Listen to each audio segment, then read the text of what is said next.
சென்னையில properties தேடுறீங்கன்னா findbhk.com போங்க. Matching ப்ராப்பர்ட்டிஸை AI உங்களுக்கு சஜஸ்ட் பண்ணும். தற்பொழுதைய முக்கிய செய்தி, அதிமுக பொதுச் செயலாளர் திரு எடப்பாடி பழனிசாமி அவர்கள் இன்று காலை 10 மணி அளவில் டெல்லி புறப்படுகிறார் என்ற தகவல் வெளியாக இருக்கிறது. கூடுதல் விவரங்களோடு செய்தியாளர் தாயுமானவன் இணைந்திருக்கிறார். தாயுமானவன், வணக்கம்.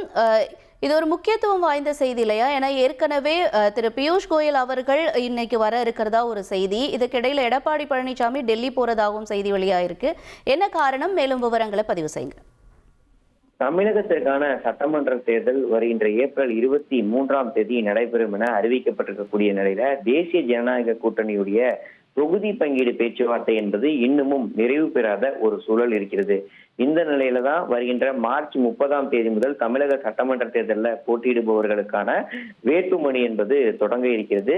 இந்த நிலையில அதிமுக, பாஜக, பாமக, அமமுக, தமிழ் மாநில காங்கிரஸ், புரட்சி பாரதம், புதிய நீதி கட்சி, பெருந்தலைவர் மக்கள் கட்சி உட்பட கூட்டணி கட்சிகளுக்கான இறுதிக்கட்ட தொகுதி பங்கீட்டு பேச்சுவார்த்தை நடத்துவதற்காக பாஜகவுடைய தேர்தல் பொறுப்பாளர் மத்திய அமைச்சர் பியூஷ் கோயல் இன்றைய தினம் தமிழகம் வர இருப்பதாக தகவல் வெளியாகி இருக்கிறது.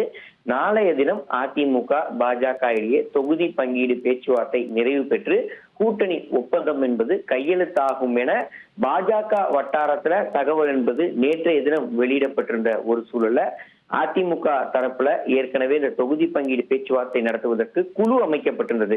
KP முனுசாமி, திண்டுக்கல் சீனிவாசன், SP வேலுமணி, வளர்மதி ஆகியோர் அடங்கிய தொகுதி பங்கீட்டு குழு என்பது நியமிக்கப்பட்டிருக்கக்கூடிய ஒரு சூழல்ல திடீரென அதிமுக பொதுச் செயலாளர் எடப்பாடி பழனிசாமி இன்று காலை 10 மணி அளவுல டெல்லி செல்ல இருப்பதாக தகவல் வெளியாகி இருக்கிறது. டெல்லி செல்வதற்கான பிரதான காரணம் என்ன அப்படின்னு பார்த்தோம்னா, பாஜக தரப்புல ஏற்கனவே 50 தொகுதிகள் அடங்கிய பட்டியல், பாஜகவுக்கு செல்வாக்குமிக்க தொகுதிகள் அடங்கிய பட்டியலை அதிமுகவிடம் வழங்கியிருந்தாங்க. அதிலிருந்து தொகுதிகளை ஒதுக்கீடு செய்ய வேண்டும் என கேட்டிருந்தாங்க. இப்படிப்பட்ட நிலையில அந்த பட்டியலில் இருக்கக்கூடிய பெரும்பாலான தொகுதிகள் அதிமுகவுக்கும் செல்வாக்கு மிக்க தொகுதிகளாக இருப்பதால தான் இந்த தொகுதி பங்கீடு பேச்சுவார்த்தை நிறைவு பெறாத ஒரு சூழல் இருக்கிறது. தொடர்ந்து பாஜக தரப்புல அவர்களுக்கு தேவையான தொகுதிகளை ஒதுக்கீடு செய்வதற்கான அழுத்தமும் கொடுக்கப்பட்டு வரக்கூடிய நிலையில இந்த தொகுதியை இறுதி செய்வதில் காலதாமதம் ஏற்பட்டிருக்கக்கூடிய நிலையில் அதிமுக பொதுச் செயலாளர் எடப்பாடி பழனிசாமி இன்று காலை 10 மணி அளவுல டெல்லி செல்ல இருக்கிறார். டெல்லி செல்லக்கூடிய அவர் இந்த தொகுதிகளை ஒதுக்கீடு செய்வதில் சில மாறுதல்கள் செய்ய வலியுறுத்த இருப்பதாக தகவல்கள் வெளியாகி இருக்கிறது.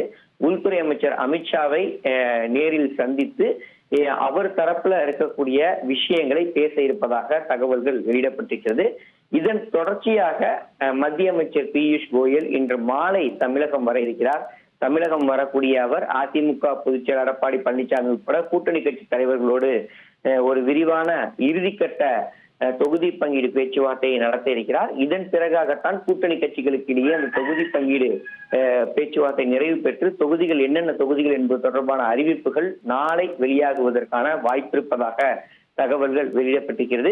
EPS அவர்களுடைய இந்த டெல்லி பயணம் என்பது அந்த தொகுதிகள் இறுதி செய்வதில் தொடர்ந்து சில சிக்கல்கள் இருக்கின்றன. காரணம், பல தொகுதிகளை பாஜகவும் கேட்டு பெறுவதால தொடர்ந்து அதை பெற்றுவிட வேண்டும் என்பதற்கான அழுத்தமும் கொடுப்பதால அதுல சில மாறுதல்கள் செய்வதற்காக EPS அவர்கள் உள்துறை அமைச்சர் அமித்ஷாவிடம் வலியுறுத்த இருப்பதாக தகவல்கள் வெளியாகி இருக்கிறது. உங்களுடைய தகவல்களுக்கு நன்றி தாயுமானவன். சென்னையில ப்ராப்பர்ட்டிஸ் தேடுறீங்கன்னா findbhk.com போங்க. மேட்சிங் ப்ராப்பர்ட்டிஸை AI உங்களுக்கு சஜஸ்ட் பண்ணும்.